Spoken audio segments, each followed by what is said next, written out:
Welcome to this meeting of the Licensing and Regulatory Committee.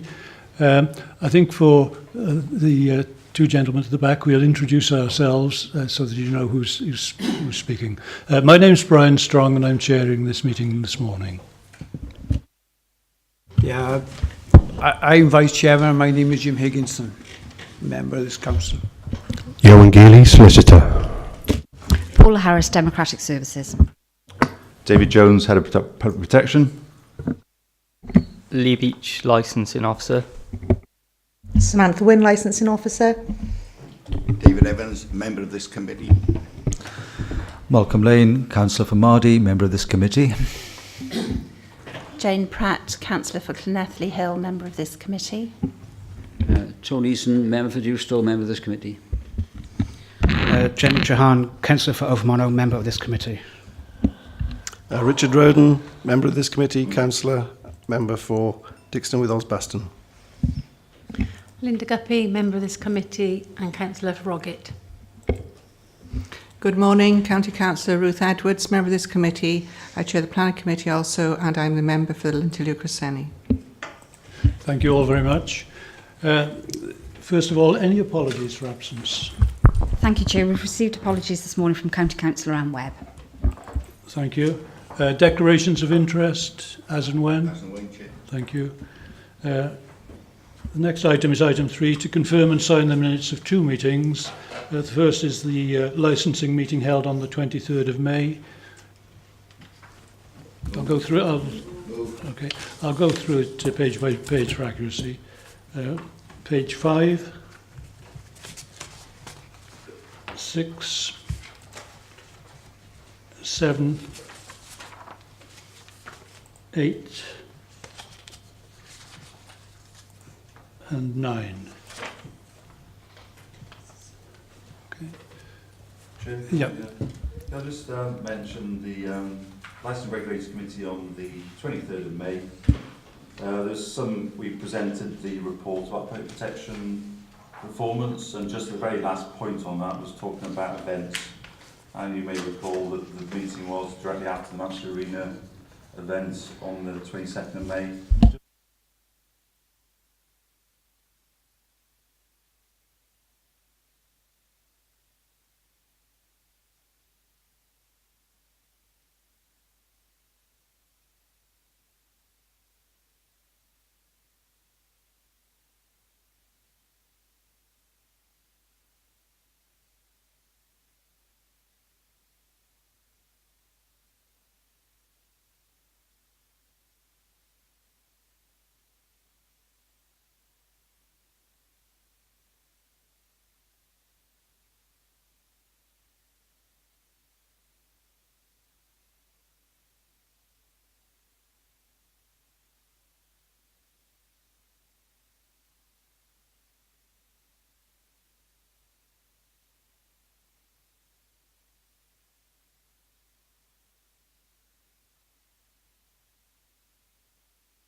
Thank you, David. You didn't use your microphone that time, so so your face wasn't shown on screen, which is probably why you did it. Right. We'll go on to the second set of minutes for the licensing subcommittee on the same day. I don't know who's on that committee. Councillor Higginson. Yeah, I'm prepared to ask this committee to accept them. Okay, all in favour? Thank you. Right.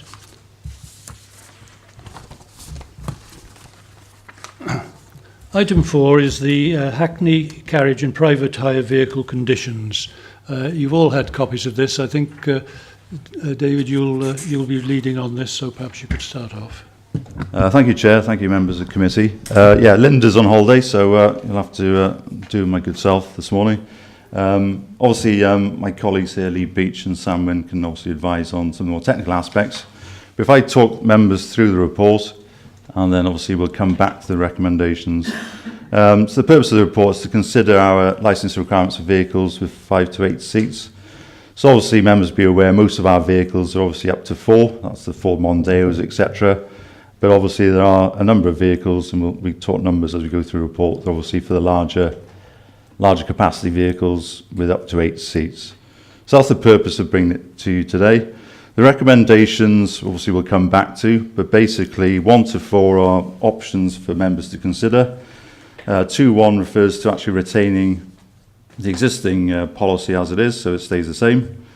Item 2 would be to retain the existing policy currently adopted by ourselves to include the requirement any entrance gap between the seat and door pillar must accommodate an adult passenger to allow them to pass freely.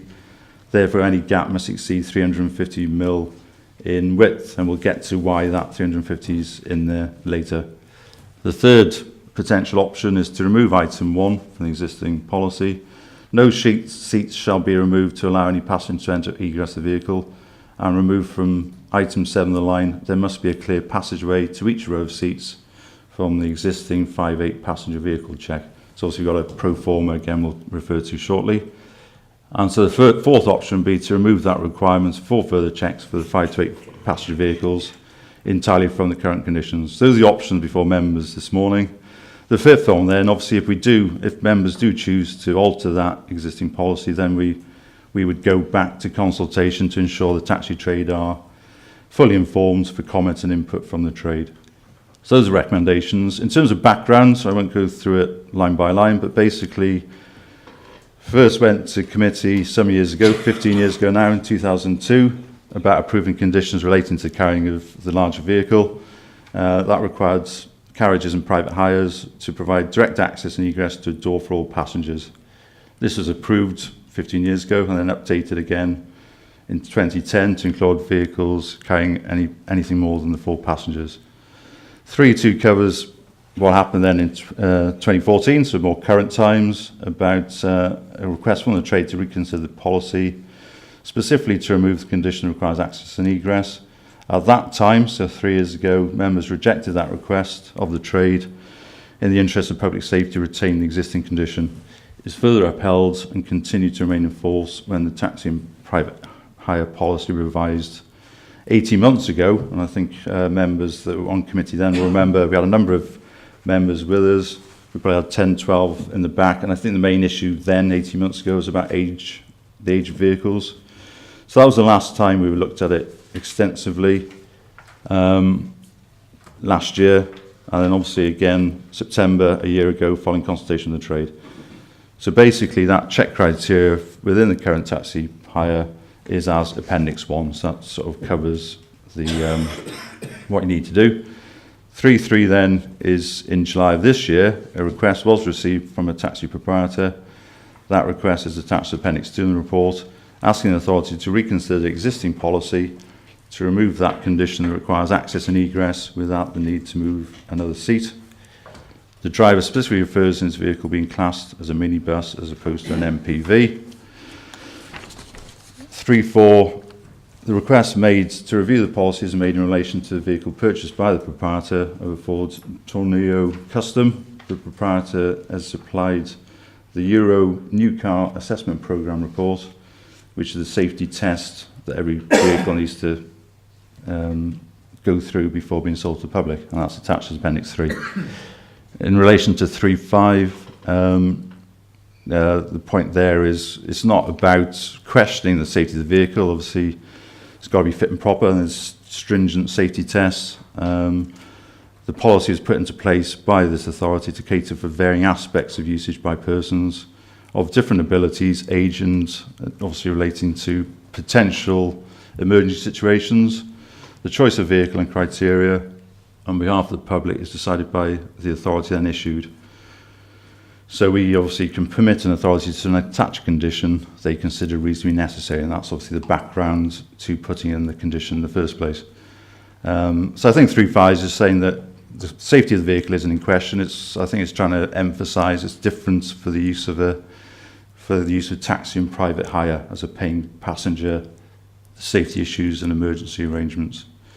So following that request, in August, so we're talking about last month, a consultation was conducted with the Welsh Licensing Expert Panel, of which Linda O'Gorman sits, to consider the criteria for such vehicles. Caerphilly, Ceredigion, Merthyr and Powys do not have special criteria for testing of 5 to 8 seat vehicles. Ceredigion do have conditions for accessibility of a vehicle if the seats are adapted for wheelchair use. We also obviously contact neighbouring authorities, that's summarised in Appendix 4. Torvan and Blaen and Gwent are the same as ourselves, requiring access and egress without the need to move another seat. So we got Torvan and Blaen and Gwent, the same as ourselves currently. 3.6 picks up Powys County Council, and the reason that's there is the proprietor specifically referred to Powys's deliberations on the same subject. Their report on the subject is attached as Appendix 5. That refers to appeal by the proprietor some years ago now, in 2003, to the court against the decision of the council not to licence the full seating capacity of his MPV. The magistrates upheld the decision of the council, so therefore Powys retains that the policy of not licensing for the full seating capacity of that vehicle. So that was referred to the survey within the report, which revealed authorities retaining a policy and requiring direct access to all seats without need to lower the back are now in the minority. That's the Powys report that's attached. So that's included. We also then looked at some of the English authorities. Obviously you can Google it and see what pops out. Herefordshire would be a neighbouring authority if you're in the northeast anyway, and their condition is about unobstructed access to all emergency doors and exits, and the seats must be located to facilitate this. The following is also in addition to all the other conditions that applies to minibuses and MPVs that are licensed as private hire and taxis. The vehicle must have at least 2 doors to the rear of the driver for the exclusive unobstructed use of passengers.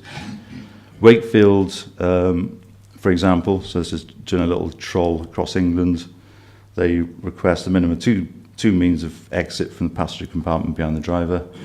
The exits must be free from any obstructions and reachable from all parts. The entrance gap between the seat and the door pillar must accommodate the adult passenger and allow them to pass freely. Then any gap must exceed 350 millimetres. So we're talking about that sort of distance of gap at the back. And I noticed Newport has a 300s, so that's 12 inches for those in empirical, in terms of the gap between seats to the rear of the vehicle. So ROSPA have issued a code of practice, that's 2 years ago, regarding accessibility, and it states within that, vital that passengers can easily board and leave the vehicle during normal use, and in an emergency. I think that's the point I was trying to make in 3.5 earlier. Every passenger must have easy access to the doors, which should be kept unlocked. Gangways must be kept clear of luggage at all times. Good accessibility also means that passengers should be able to enter and exit the vehicle comfortably. I think probably they're thinking, people with some minor disabilities, plus also children with buggies, in terms of that comfortability issue and access. 3.10, so basically on 15th of September, a site visit made to Raglan, arranged for members. I know some couldn't make it, so members attended that on the 15th. Of those vehicles, they were ones that could be licensed for the full capacity of 8 seats, and some of which will be granted for a lesser capacity due to this current seating requirement in terms of the egress capacity. Following the visit, the proprietor requested the change of conditions for seating capacity, submitted further information, and to assist, and I believe that has been sent to members, a supporting email as well from Celtic minibuses. Yeah. So that's been received by members as well in terms of supporting the potential removal of this condition. So that is there in terms of some of the pictures are attached in appendixes 7 and 8. For those of the members that couldn't physically see it themselves, then hopefully that will illustrate that point. 3.11, noted by members at the site that the acceptable gap for egress from a vehicle without the need of a seat being folded was at the discretion of the officer inspecting the vehicle. So that's what we currently do, and this may also need to be taken into consideration of whether to adopt a minimum width for example, of 350mm as per Wakefield. And as I said, Torvine, so I think I mentioned Newport earlier, Torvine also referred to a 300mm gap for the rear egress issue. So just in terms of, okay, how many are we talking about? We currently license 108 vehicles, 45 Hackneys, 63 private hire that are licensed to carry that larger number between 5 and 8. Of that 108, 27 refused the passenger capacity they requested, as it failed to meet the standards of the 5 to 8 passenger testing criteria that we currently have in our policy. So that's 25% of those requested that basically we're saying, well, you've got to take a seat out, you've got to change it to ensure you comply with the current policy. Obviously, just the background, obviously the majority of our licensed vehicles would be those 4-passenger type Ford Mondeo size. That 160 would be of that variety as opposed to the large vehicle. So the reason it's before members today for decision is the taxi proprietor purchased a Ford Tornio, hopefully I pronounced that right, custom, manufactured, designed with 9 seats and an ability to transport 8 passengers. Take the driver out, obviously would give you 8. When the vehicle was presented for licensing, he was informed we'd only license the vehicle for 7 passengers because the vehicle, as presented and manufactured all its seats, does not comply with the current policy and conditions. The manufacturer designed the vehicle for passengers in the rear of the vehicle to only exit the vehicle when one of the outer middle seats is not used by another passenger, allowing the seat to be folded and can then be slid forward. If passengers in the middle row are sat in the seats, anyone in the rear row of the seat doesn't have clear access to the door. So the reason it's with members today is outlined in section 4. So, and 4.2 just clarifies that point. The proprietor has requested a review of the current testing policy for 5 to 8 passengers. In terms of resources, just to conclude, obviously we need to revisit those vehicles that have been licensed and required to remove seats if the policy has changed, and obviously issue, they'd have to be relicensed for that new number and new plates issued. That said, obviously some may choose to keep the maximum 7 passengers to remain as they are, but obviously that would be a resource implication. Okay, so that's the report, Chair. Back to yourself for members, and as I say, obviously Mr. Beach and Mrs. Wynne are a bit more versed in the practicalities of the vehicles in question. Thank you. Thank you very much, Mr. Jones. I think 4 of us went to Raglan to have a look at these vehicles. I'll call those members first of all to speak, and then possibly the people who weren't there, I'll ask them to for their comments on this. Councillor David Evans, please. Thank you, Chair. Yes, I was on site, and I guess there was concerns that I had on the vehicle's access. The one that was in question, I don't think there was enough gap between the front row in the back and the back row for access. And when the taxi proprietor was demonstrating, on the other side where there was a double seat, he had trouble lifting that up. And I, for one, would not want to be a passenger in the very back if there was an accident or anything that occurred, because it would be concerning that you couldn't get out easy. Yes, I would have some great concerns on the seating of that vehicle. Thank you very much. As far as the double seat is concerned, I don't think that concerns us this morning. No. It's just the seat next to it that we're talking about. I understand that, Chair, but it is concerning when the operator couldn't get that seat, them 2 double seats up. But I still got a great concern on the single seat. Councillor Ruth Edwards. Yes, I can concur exactly what Councillor Evans says. It was a very interesting visit, actually. It's a pity there weren't every member there to see it, the variety in the vehicles that we did see. And of course, when there is an accident, which is really the whole issue of how you get in and out of one of these vehicles, you never know which direction the impact is going to come from. So, and not only that, there could be panic amongst the people that are inside a minibus or a car or whatever. And when he slid that one seat forward, I still would feel very uncomfortable if I was sitting behind that. So I think vehicles, yes, they are getting larger and everything today, but I would be questioning if there was an accident, not only for yourself, but for anybody that would be in that vehicle, how you were going to get out. And that did give me great concern about that one particular vehicle that we were looking at. Thank you, Chair. Thank you, Councillor Edwards. Councillor Pratt. Thank you, Chair. Can I first of all thank the team for the visit, which was extremely helpful. I feel that we have to put public safety as our number one priority, and if I was sat in the back of that taxi, I would want a clear route out in the event of an accident, so I couldn't support changing the policy. Thank you very much. I'll go on to other members who weren't on the site visit. Does anyone wish to speak? Yeah, thank you, Chairman.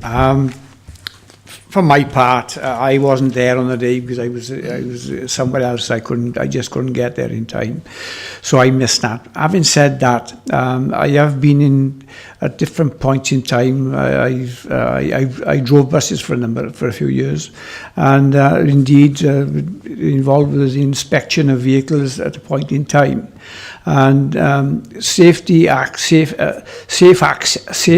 exit is i.e. the emergency door is important at all times. And if you haven't got an emergency door, it's going to present you, or access to it, it's going to prevent you with numerous problems.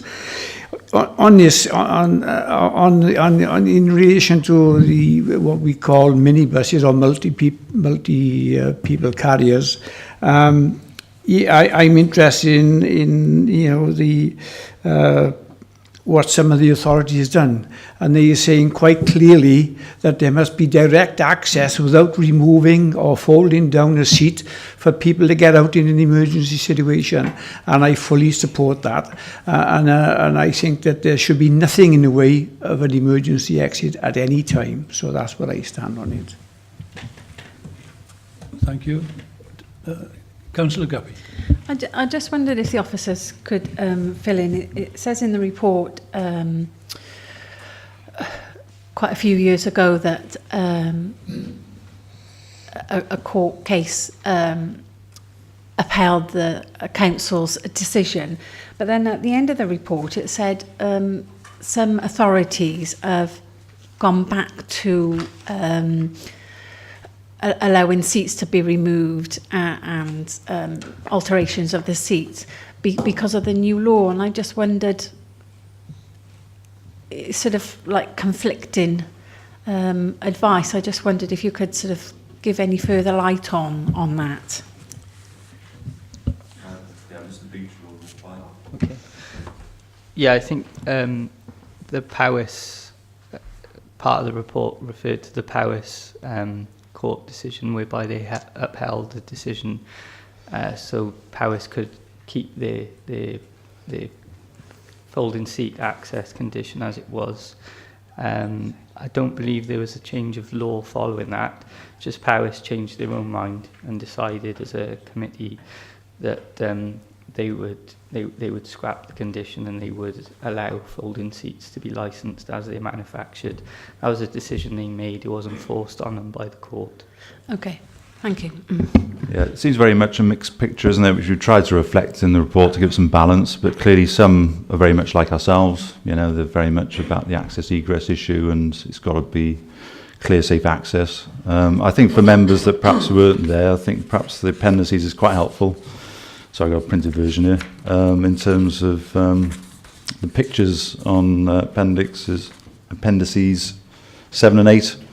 So it is this issue of a 2-3-3 combination. So those of you familiar with that sort of seating arrangements. So hopefully the pictures illustrate the issues that can happen in terms of tilt and move. Currently we'd say that seat's got to be removed. So that's the position we're at. And then obviously the appendix 8 is the 2-3-2 combination, where again that demonstrates the tilting of the middle seat, and I think that's what Councillor Evans was referring to, this issue of those in the boot space, if you like, in that sort of situation, and how they would safely get out in particular situations. Just to clarify that. But in terms of Councillor Guppy's query, it does seem very mixed. So I think some are updating, some are sticking to their guns and saying that's appropriate, and some have obviously thought, well, we'll change it and leave it as, you know, as per the manufacturer's specification. Thank you, David. Does anyone else wish to speak? Yeah, Councillor Roden. Thank you, Chair. Having read through the report, my view is slightly different to my colleagues, in that I felt as though we should move to allow the use of this extra seat. And the key elements that would make me feel that that's a good thing to do is the council liable in any way if there's an accident, and that we'd actually arrange for the seat to be retained, and it was shown to be problematic for egress. Okay. Well, there's no other authority, to my knowledge, that's been liable because they've decided to allow a licensed vehicle to be used as it's manufactured, not to my knowledge. I don't know if, Samantha, you agree with that? Yeah, we haven't had anything. Not to our knowledge. So we wouldn't be liable. Yeah, I think it's always something we're conscious of. I mentioned events earlier, just to make that analogy, that clearly the onus is on that event organiser, but obviously as soon as we comment and have a policy that stipulates something, that could come out in a court case, couldn't it? That obviously, as per, so there'd be a degree of liability. So we're very conscious of that. But in terms, I don't think there's been any case law, I don't think if Johan is aware of any, that would guide us in that way in terms of case law. But I take your point in terms of as soon as you alter something, if something goes wrong, and that's when these policies are questioned, then that's when it would come out in terms of whether that was a sound decision. So I think it's back to the earlier points, and it is for members to decide, and it's a bit of a mixed bag out there currently. Thank you. Anyone else? Councillor Eason. Yeah, thank you, Chair.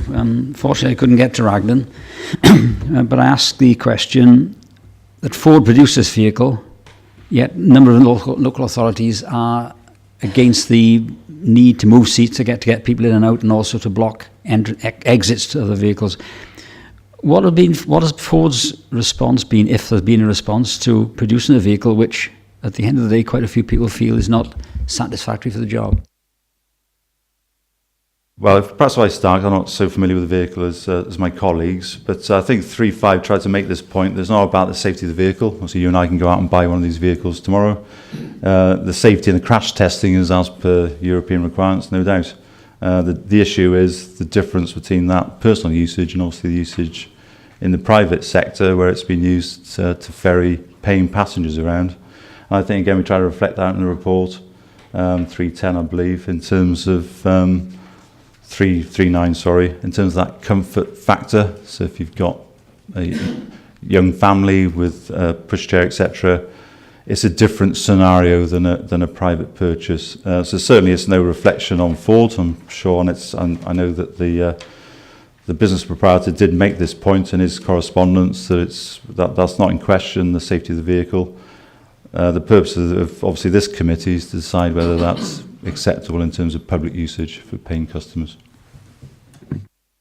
Okay, Councillor Higginson wants to come back. Yes, thank you, Chairman. Just from my part, I will, if we allow an emergency door to have a seat in front of it, or somewhere in that area that prevents someone getting out in the case of an accident, then I think that's something that's the issue is for me, and I would not like to be a part of any decision that says that you can put a seat that's going to obstruct an emergency door, and if something happened and someone was to be seriously injured as a consequence of a policy we take, that, for example, to allow that extra seat, I don't think I could rest on myself.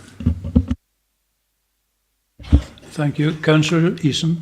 Yes, and to support Councillor Higginson's point, equally in a crash situation, you've got to get into the vehicle easily, as well as get out of the vehicle easily. And if you've got something blocking the access inwards or outwards, it is a problem. Thank you. Anyone else? Okay. Well, thank you all for your contributions. I do think that this committee must consider the safety of passengers. Their safety is paramount. Quite a number of good points have been raised. My own opinion is that I would feel uneasy if we did grant this licence, but I'll put it to the vote now. I think perhaps we ought to vote on the recommendations. Actually, if recommendation... Oh, sorry. Oh, sorry, Mr. Watkins. Sorry, thank you very much. I just want to go over then a few of the points that we've sort of been discussing and sort of saying in support. So there was a mention then about the court case for Powys and the courts upheld the decision. That was in 2003. So 14 years later, we're at a point, that was 14 years ago. The Powys report, I was quite disappointed that this hadn't been included in the last appeal, because this was prior to our last appeal, and there are a number of points in there that, sort of should flag something up in support of this.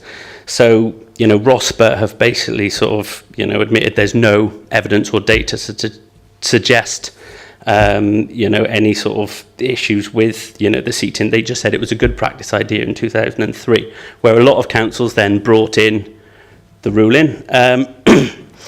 But since then, a lot has changed. Vehicles have changed no end.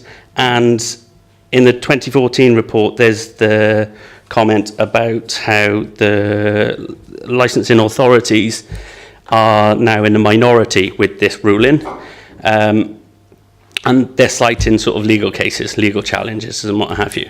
Now, there's no legal grounds to prevent this vehicle in question being licensed for, the purpose that it was built for. It's not a vehicle that, I would go out and buy for my family. Now, I have a Ford Grand C-Max at home, which is a 7-seater, okay? But there's no way I would sort of, put that as, a taxi and what have you. That's my own sort of personal one.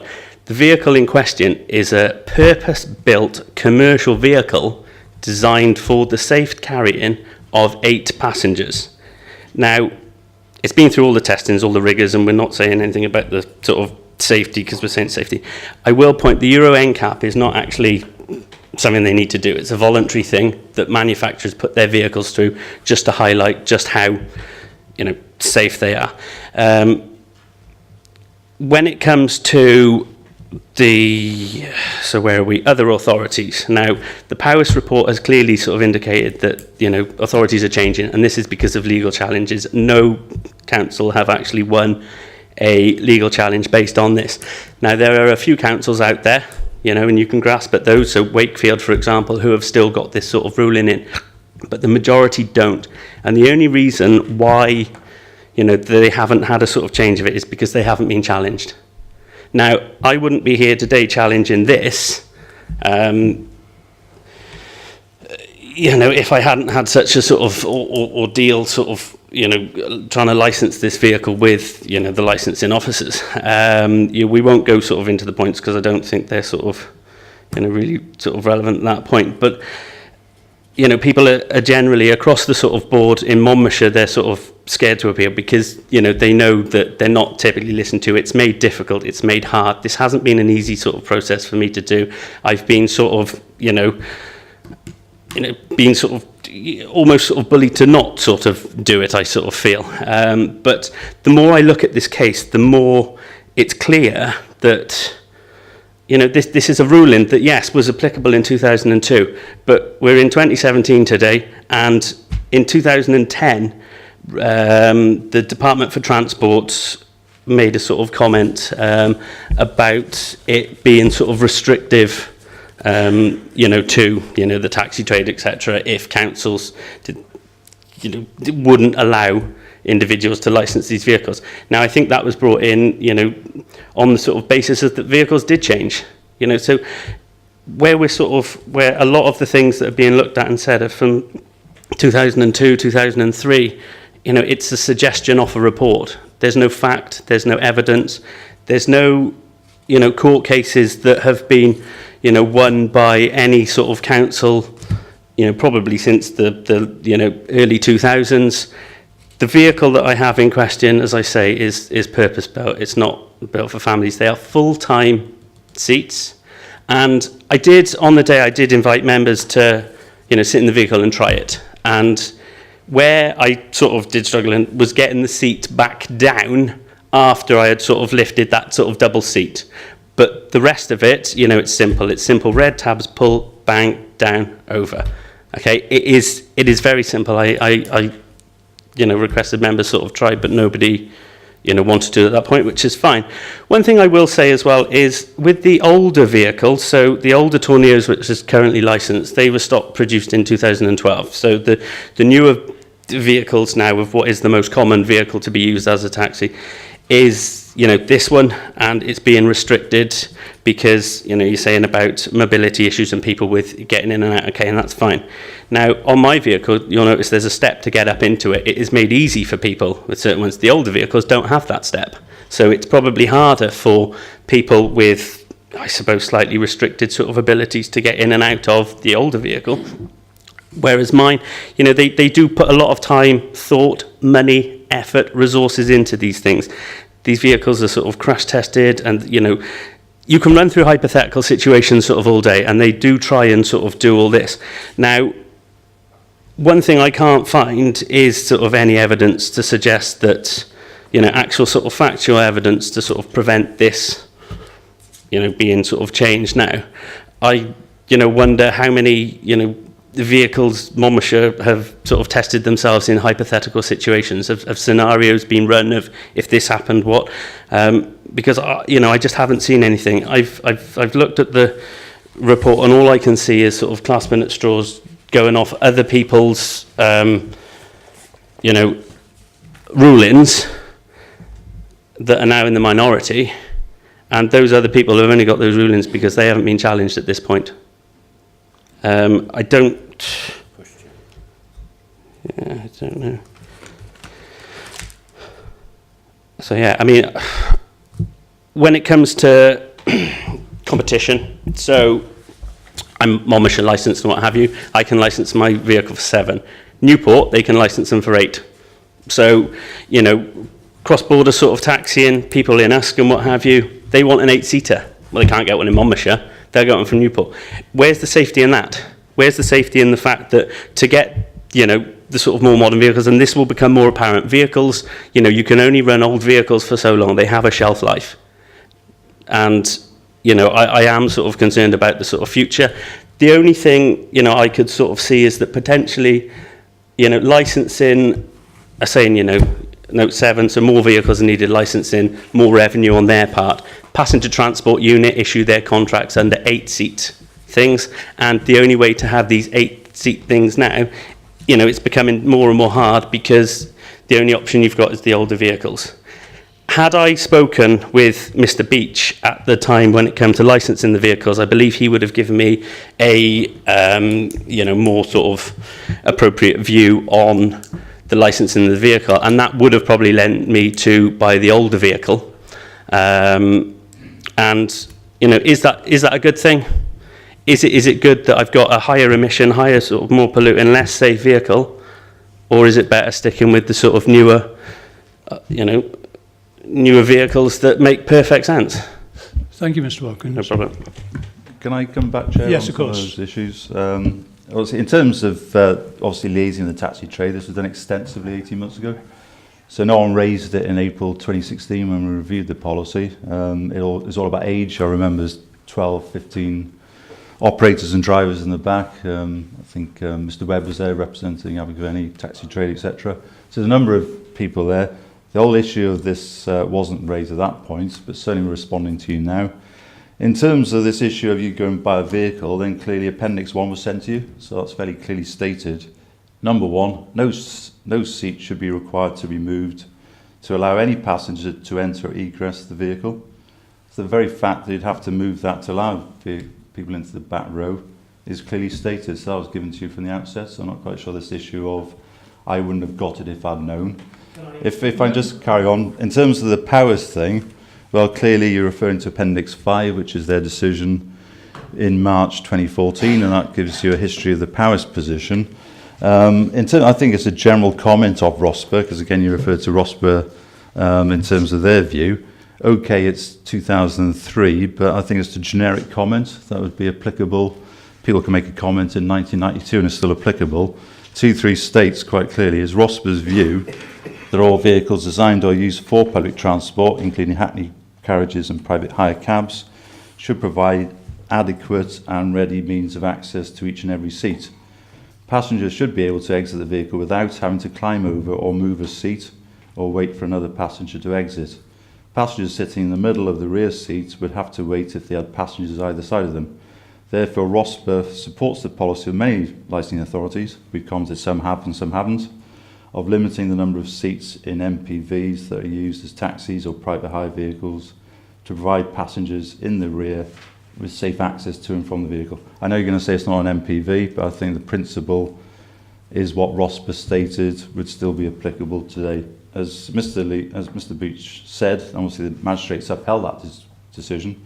I don't work for Powys, but I'm not quite sure why they would decide not to go with that. But in 2014, obviously they decided to change. I think it's, as I said earlier, it's a mixed bag, but I think within that report, and as you'd expect, being a licensed authority, they put both arguments across. The Department of Transport, which you mentioned earlier, it's a may, it's not you must do this. The Department of Transport sees that's 2010. It may be too restrictive to automatically rule out considering MPVs or to license them for fewer passengers than they have seats. So that's all in the mix, isn't it? So you've got the Department of Transport saying something. What Powys have tried to done is take a view. So Powys have taken a particular view. It's for Monmouthshire Licensing Authority to consider the facts, which hopefully we're doing this morning, and then it's obviously for members to decide which way they go with it. But I just thought, hopefully we don't accept the thing that we've been unfair. I think we've been more than fair in terms of emails. I've been party of that as head of service in terms of all the email exchanges between you, Mrs. Wynne particularly, and Mr. Beach. I don't think we've acted inappropriately, so we would refute the fact that we've sort of been negligent in any way in terms of dealing with your appeal to say that you don't think it's a valid policy. And obviously we have got 270 drivers, so we think the majority are quite happy with the policy as it stands. Thank you very much, Mr. Jones. I back up what Mr. Jones said about our officers. We have got confidence in them. I've seen the various emails that were interchanged, and I think that your points were answered quite adequately. As I was saying before you spoke, Mr. Watkins, I think the safety of passengers is paramount. I've got concerns about anyone being taken ill, or if in the event of an accident being rendered unconscious in that particular seat. If that happens, it's going to be awkward, I think, for the vehicle to be evacuated safely. Anyway, I think that has anyone else got anything to say? No. Okay, well, we'll go to the vote now. Has anyone got a proposition, please? Yes, thank you, Chairman. I did indicate I prepared to move a recommendation. And the recommendation I wish to move is which is 2.1, to retain the existing 5-to-8 passenger vehicle passenger check currently adopted by Monmouthshire County Council. We've heard there'll be many arguments, but I'm moving recommendation 2.1. Could I have a second? I'll second that, Chair.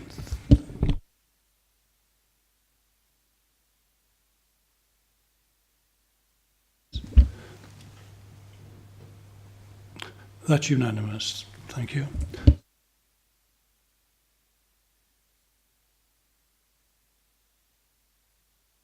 With pleasure.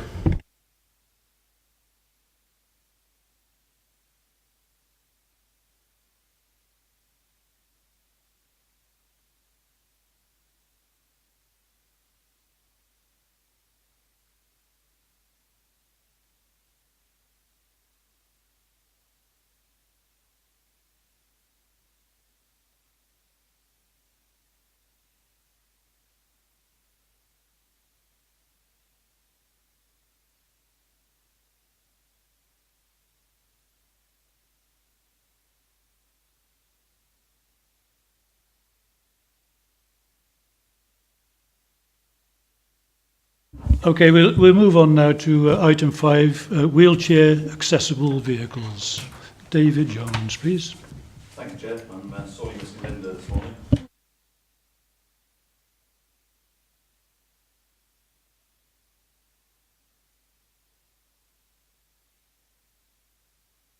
It's about, oh sorry, apologies, members. In terms of purpose, it is for the licensing authority to agree for the licensing authority to maintain a list of designated vehicles. That is a list of wheelchair accessible, hackney carriage and private hire vehicles in accordance with Section 167 of the Equalities Act 2010. So the recommendation put before members is that we approve the list of designated wheelchair accessible, hackney carriage and private hire vehicles. In terms of background, under item 3, the Equalities Act earlier this year introduced a change to encompass wheelchair accessible vehicles within the taxi trade. The changes in the Act give licensing authority the power to maintain a list of wheelchair accessible vehicles. This means that licensing authorities can choose whether they wish to maintain a list of designated vehicles. Strongly recommended by the Secretary of State that all licensing authorities do this, as the objective of the provision is to improve travelling experience for people who use wheelchairs. The list is solely for wheelchair accessible vehicles. 3.2 picks up prior to the change of legislation, we already had details of those vehicles that were accessible for wheelchairs. The policy and conditions adopted in 2016, I referred to that, the previous item was adopted in April 2016. Also referred to disability awareness and the duties of drivers should a wheelchair user wish to use a taxi or private hire vehicle as Appendix A. So it seems logical, obviously, to designate the list as measures were already in place to deal with that need in the community. 3.3, the law did state the extent of the details that need to be placed on the list. To assist its users in ensure compliance, 20 vehicles currently are held on a list in terms of being accessible. We did write to those in May this year to explain that that's the intention of the authority and to put them on the website in terms of obviously customers that want to access such vehicles, and they're furnished with the details provided, license number, vehicle, passenger capacity, operating company, etc., and obviously the contact details should someone wish to contact them. And that letter that was sent in May obviously advised them once they're placed on the designated list, they must adhere to the following duties under that Equalities Act. So they must be able to carry the passenger whilst in the wheelchair, not to make any additional charge for doing so. If the passenger chooses to sit in the passenger seat, to therefore carry the wheelchair and obviously fold that away and put it safely. To take such steps as are necessary to ensure passengers carried in a safe and reasonable comfort. To give the passenger such mobility assistance as is reasonably required.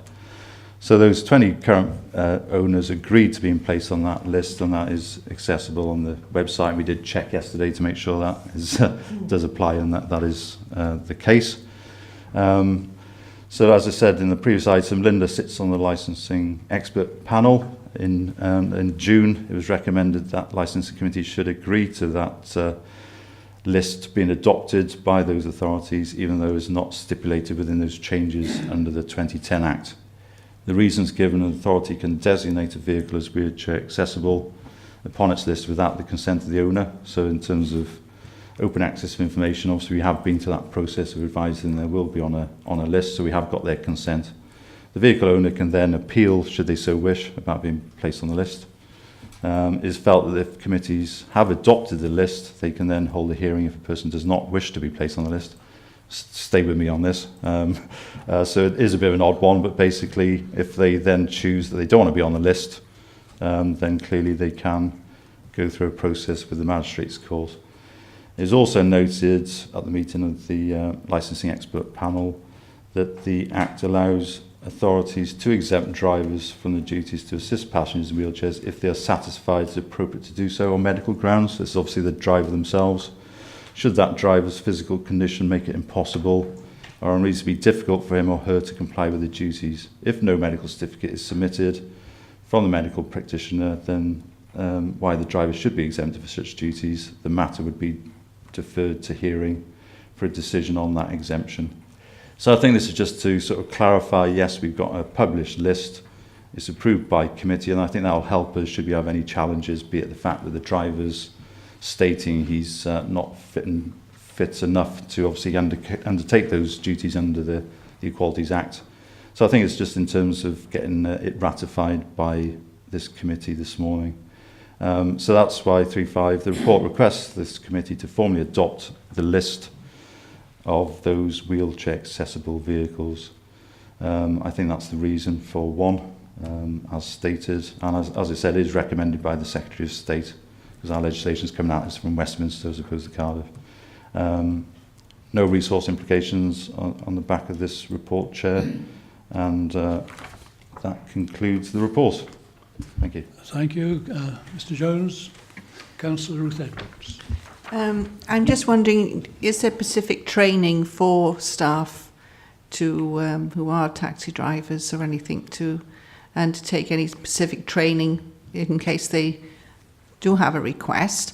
And do you have, I suppose, a record of where in the county or how often or what number of requests you have for wheelchair passengers? And, you know, obviously some are very wheelchair bound and some aren't. I've got a niece who's wheelchair bound, but she's able to drive her own car actually because of the design, and they put the chair behind the seat, don't they?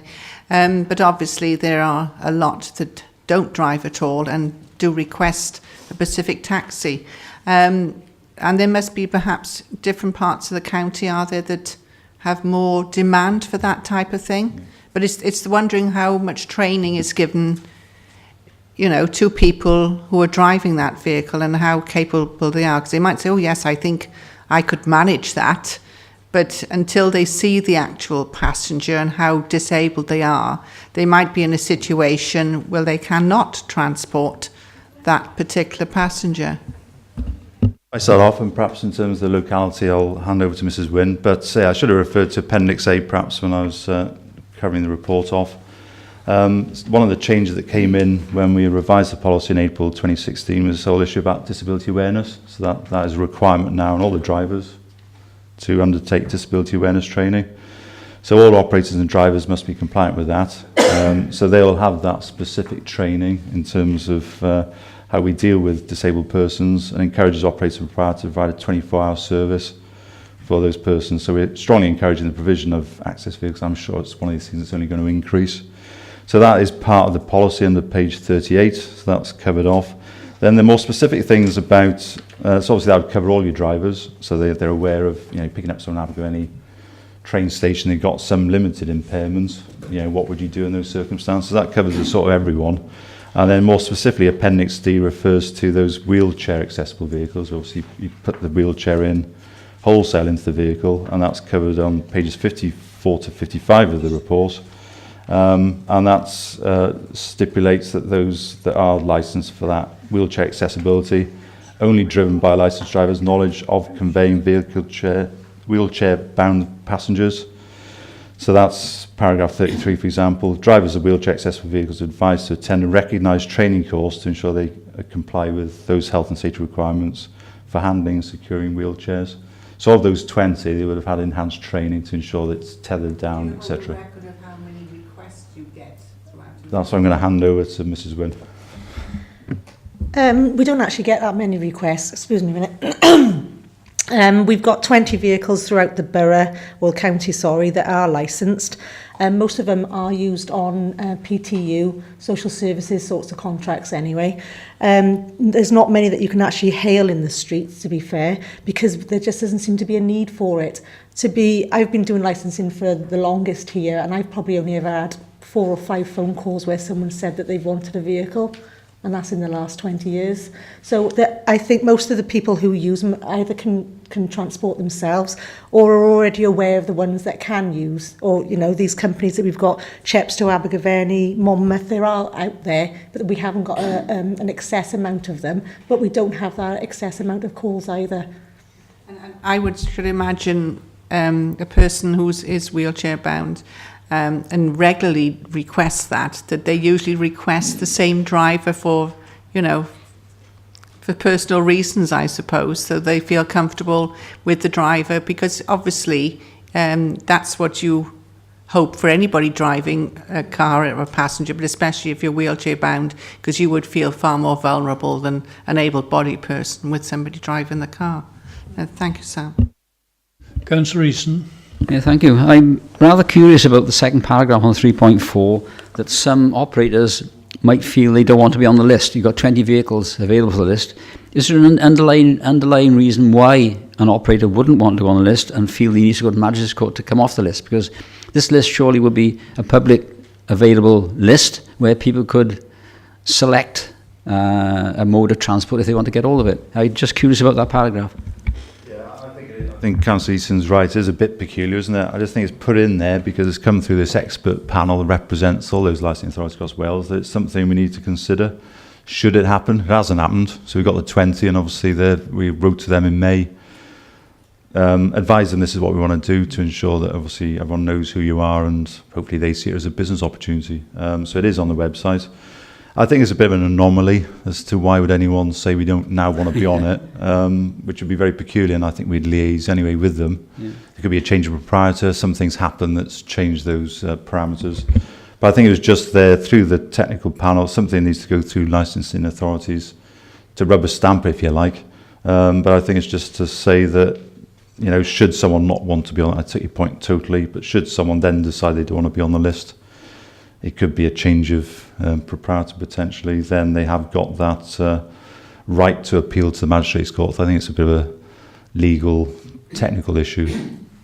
And the second question really is regarding the ability of some drivers, some operators, to carry out the duties on lack of on medical grounds, not being able to physically or whatever. When an operator applies for a taxi or MPV license, whatever, surely they must reach a minimum standard at that stage to carry out their duties. And if there are medical reasons why they can't do one thing, there may be the same medical reason why they can't drive the thing to start with. I think it's to cover, obviously, yes, it's all about fit and proper tests that members be aware of. But obviously, someone's health can deteriorate. They can have a stroke, they can have a heart attack. And then that may say, well, actually, even though I'm on the list, I don't think I can now comply with those requirements. Can you take me off the list because my health is such that it's no longer... That's the issue, I think, is a change in health status. Point as well, with regards to somebody not wanting to go on the list, I think we did have a phone call from someone, and it was a one-man band, and it was only his mobile number, and I don't think he wanted that put on there because he wasn't working 24/7. So I think that may be a reason why some people wouldn't want to go on there, because all the people on here are companies. So I think we have had a conversation about that. Councillor Guppy. Yeah, just I think this is good policy, and the accessibility of just finding that information by just coming to our website is good, but also it promotes business within Monmouthshire as well. But in view of what we're asking about the training, it just says as advised we attend. Do we follow up what training they have had, and if they've taken up that training that's made available? So, yeah, as per appendix, there is requirements to undertake that disability awareness. So I'm looking at my colleagues now in terms of appendix A. No, you're not looking so sure? No. Oh, okay. There is training, but it's not.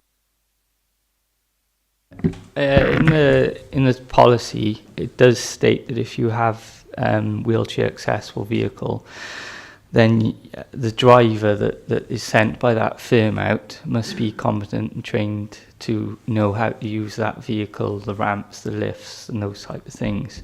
So yeah, it's the onus then is on the driver and the actual company through our policy to ensure that they're aware of what they're doing. That we don't, as a licensing authority, request that they attend a training at the moment, a course or certificate, to produce it to us. Okay. Do you think that we may take that further in view of finding out who's, because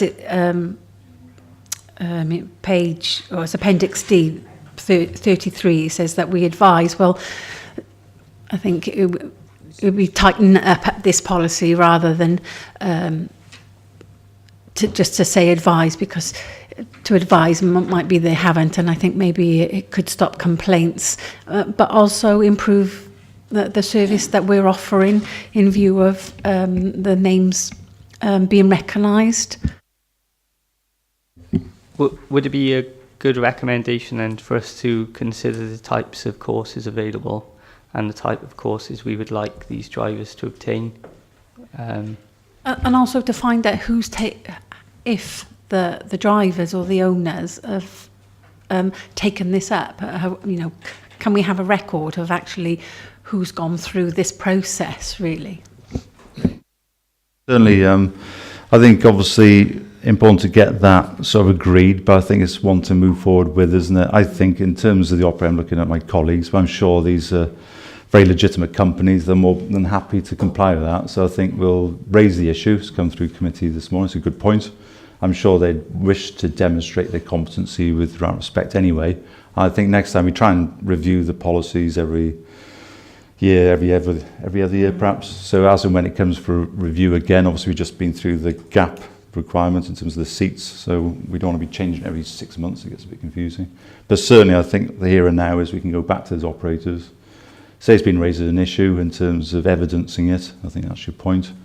And then perhaps next time we come to revision, we'll be a bit clearer as to what the policy stipulates. That'll be helpful. Yeah, can I just say as well, if we are going to do that, then it would have to be every driver.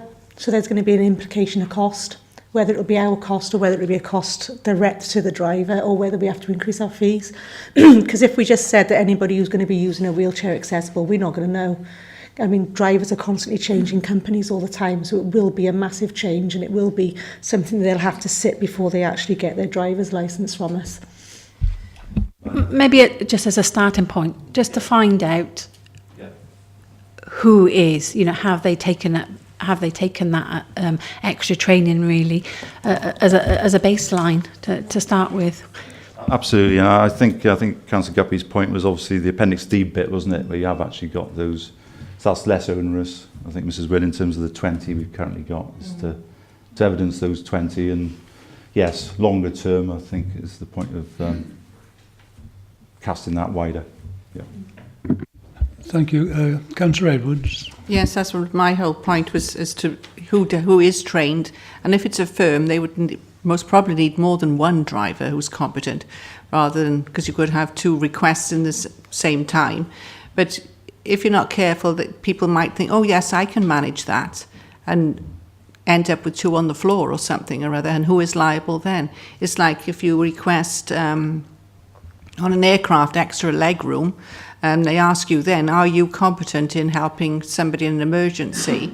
And 9 times out of 10 it doesn't happen, but you have to have confidence, if you're wheelchair bound, that if you're in that car, that the driver knows exactly what he is supposed to do should something untoward happen. Because it's the event of not knowing what might happen that you have to be prepared for in those circumstances, and you have to have every confidence that somebody is well trained to deal with that situation, because somebody would be liable if there was something to happen. Thank you. Councillor Higginson. Yeah, just a point. I mean, for my part, I see more vehicles now with wheelchair lifts, minibuses, and so on than I've ever seen. And the other thing I want to say is this: that our passenger transport unit allocate contracts to people who have to carry disabled people to schools or maybe some of our establishments. So that there are a considerable number around, a number of vehicles around that are capable of carrying disabled people. And I would think that, the people who are driving those vehicles, they wouldn't be driving them if they didn't have a care for the people that they carry.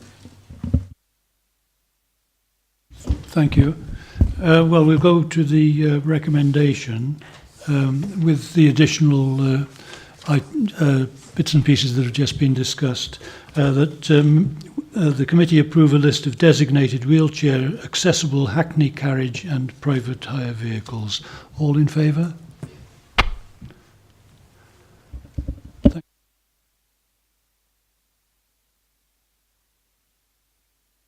final item is to note the date and time of the next meeting as the 14th of November 2017 at 10 o'clock.